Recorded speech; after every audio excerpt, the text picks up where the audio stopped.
Good morning, everybody. Thank you so much for joining us for Today in Travel, where we talk about all things in the travel industry. We have some great things to talk about today, some cruise news, some airline news, some lounge news, my favorite thing to talk about, and of course, some travel hacks, travel tips, and advice. Guys, if you're just joining us for the first time, I am Jason Poole.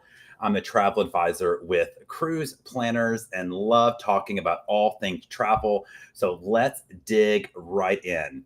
So if you know me, you know one of my favorite cities in the world is Las Vegas. It feels like a cruise on land. It is America's playground, as they say in Ocean's 11. I love Vegas.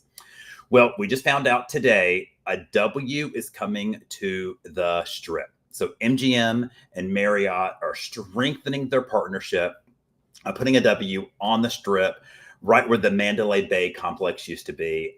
I think this is exciting because there's a lot of people who really want their hotel points, their loyalty. If they have status, they want those upgrades, they want those amenities, and having an actual Marriott flagged property on the Strip, I think will appeal to lots of people. And shockingly, it's opening later this year. So, I mean, that is a fast turnaround. So W to the Strip is, I think it's going to be cool. I love W hotels.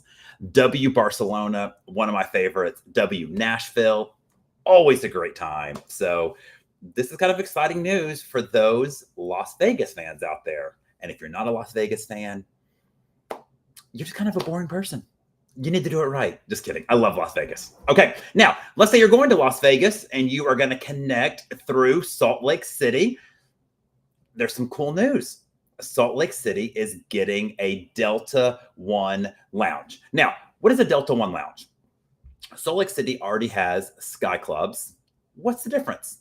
A Sky Club is for anybody who has a Sky Club membership or some American Express cards. There's some different ways to get in. But largely, if you're flying economy, premium, first class, if you're flying business class internationally, if you have a membership, you can get into the Sky Club.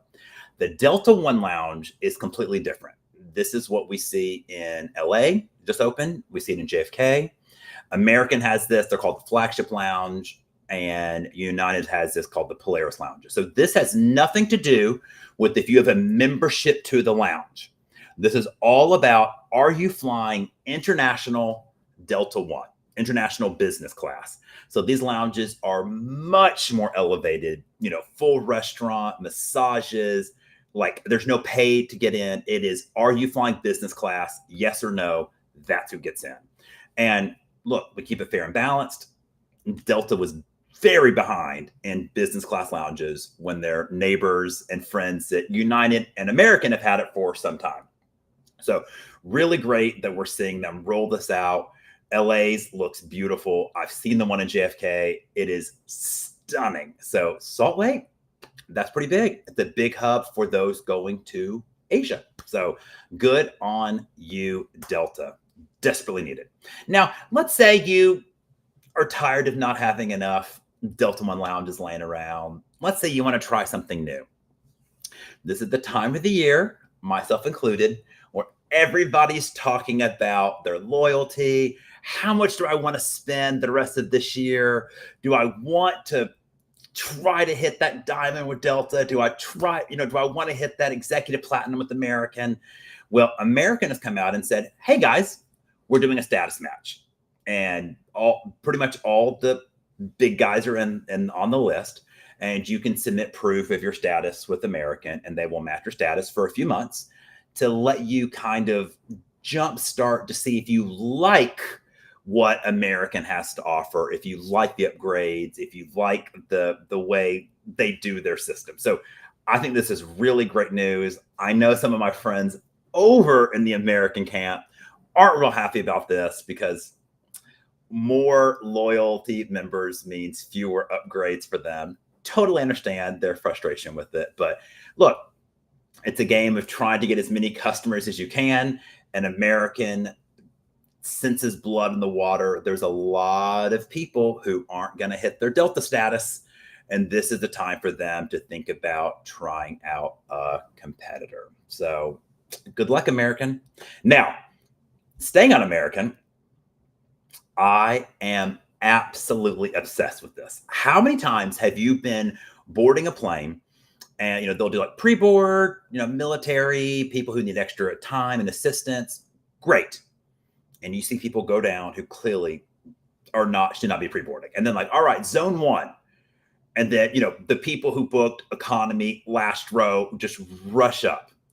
And it's kind of like, just like, what are you going to do? What are you going to do? Well, Americans testing this new system. If you scan your boarding pass and it is not your zone, an audible alarm sounds and they tell you, sorry, you cannot board right now. This is not your zone. I absolutely love this. I'm all for public shaming those who are boarding when they're not supposed to be boarding. So I hope to see this roll out everywhere. Look, guys, it's actually not this hard. When you go to Europe, European airports have figured this out. You have to queue based on which zone you're in. They check your boarding pass, but Americans, we just cannot figure this out for some reason. So I love this from American. I hope everybody implements this. I think let's shame them. If they're going to cut line, shame them. Okay, guys, this was kind of an exciting news. Ozamara has not been to Alaska for some time. And they were kind of teasing some new destinations. Where are they going? What's going on? And they just announced they are returning to Alaska in 2026. And people are loving it. Ozamara is all about the destination. Staying in port later, staying in ports overnight. They have something called an Oz Amazing Evening where you do something great. It's part of the cruise. You don't pay extra for it. On land, it's included. It could be a concert. They open the museum late, something. They're still going to do that in Alaska. They're going to be doing 10 to 13 night cruises to Alaska. So a little bit different than the standard cookie cutter 7 nights, rinse and repeat. So I think this is fantastic for those wanting a smaller ship experience in Alaska and to stay in some of the ports a little later, there's some cool ports that would be fun to overnight in. So I think this is really great. Dondra is doing some great things at Ozamara. So I love to hear it. Now, we hear about, Ozamara going back to Alaska. Celebrity is really doubling down on Greenland. Viking, of course, has always done Greenland. That's kind of their neck of the woods. Greenland, Iceland, it's Viking, right? We're seeing Regent do some round trip sailings around Iceland. And it's like, I just did Iceland. What is going on with all of these cold weather destinations? Guys, cold weather destinations are now the hot trend in travel. And it doesn't always have to be a place that you think of as cold. You look at a lot of cruise lines are now staying in the Med year round. The Mediterranean in the winter is quite chilly.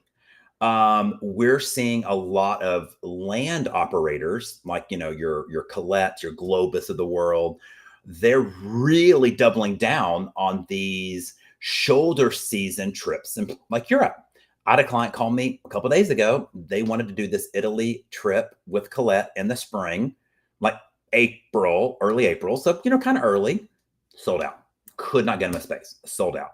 So cold destinations are the new trend. It's just, as the earth is getting warmer, I do understand wanting to do something a little different and not sweat just a lot. And look, the cold destinations can be beautiful. Alaska, beautiful. Iceland, beautiful. So we're really, really seeing a lot of the cruise lines just double down on cold weather destinations. So guys, that is it. Quick 10 minutes. What's happening in the world of travel? We're going to try to do these more often, kind of keep them a little bit shorter. I know you guys are busy. So hopefully the 10-minute quick digest version was welcome. And guys, thank you so much for watching. And I'll be back next week. Take care. Bye-bye.